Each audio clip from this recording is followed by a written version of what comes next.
Jack Hermansson looked awesome. He looked awesome. This is a fight we've seen play out many times before where a guy is just outclassed. And he's outclassed by length and jabs and activity. And Jack Hermansson made every physical advantage he had work for him. Chris Curtis could have been the faster guy, but he was the shorter guy. And he wasn't able to even gain an inch on Hermansson this whole fight. I thought he would give up maybe the first round, even on the feet, although mostly with grappling.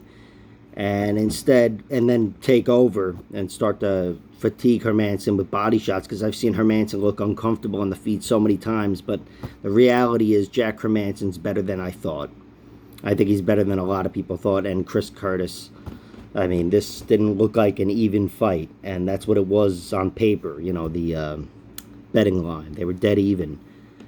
I do think both guys are very tough. I still have that in my head that, you know, it's more likely that these guys go to a decision, but Jack Hermansson's the better fighter. He won on the feet, and on the ground, I can't imagine what that fight would have been like. But let me say, Chris Curtis did disappoint me.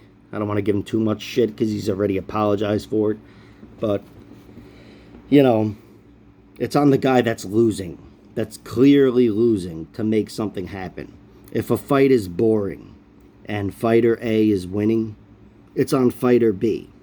Because all fighter A has to do is keep you on the end of his jab or his leg kick or whatever, and he's going to win twice the money. It's on fighter B to go, oh shit, this isn't working, fighting from the outside. I need to reduce this to a brawl. I need to triple jab, get in there and throw a right hook, or see what happens when we clinch, or try to take him down, or whatever the fuck. It's on the guy that's losing. This goes back to, whatever, the beginning of fucking time. But, you know, Valentina Shevchenko versus Liz Carmouche. I remember people were shitting on Valentina. And I said, didn't she win like 50-45? Yeah, then it's not her fault. Just like with Israel Adesanya, although Cannonier won round 3 in that fight. So it was like, all right, you know, who wants to win here? But still, that wasn't Israel's fault. That was really more Cannonier's fault. In this fight here, it was clear. It was Chris Curtis's fault. It was on him to make something happen, and he failed to do so. And he got a little petulant afterwards, started throwing a fit, double birds and whatever. And we've seen this from him a few times before. When he fought Bilal Muhammad way back on the regional scene, it was the same scene. Double fingers and whatever. He's, you know, got some growing up to do, I think. Because a fight like that, you can only blame one person. It's yourself. Jack Hermansson, he's a boring fighter. First of all, Hermansson almost killed him in the second round. Kicked him upside the head and then started landing these like fucking standing downward elbows, whatever you call them. And Chris Curtis looked like he was about to be beaten up, beaten down and finished. But he survived because he's very tough. But a guy that almost finished you, you can't criticize him for walking away with a comfortable 30-27. So, whatever. Shitty that he had to act like that because he gained a lot of fans, banked a lot of goodwill, taking short notice fights, putting away everybody, and taking out Rodolfo Vieira. But whatever. Anyway, this was Hermansson's night. Jack looked great. This was a redeeming performance for him to fight this well on his feet.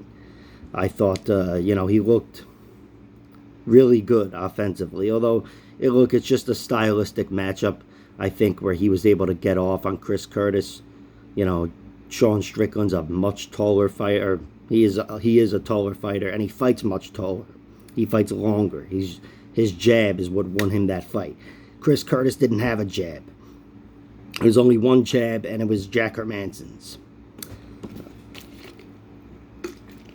Tried to make it to the end of the video, but I don't know.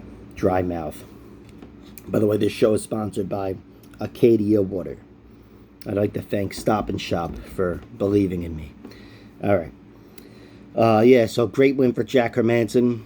And he had some great moments, especially in that second round. And Chris Curtis, this was altogether, considering how high profile it was and everything else, probably the shittiest night in his career. I know he's ashamed of the way he acted because he already apologized for it.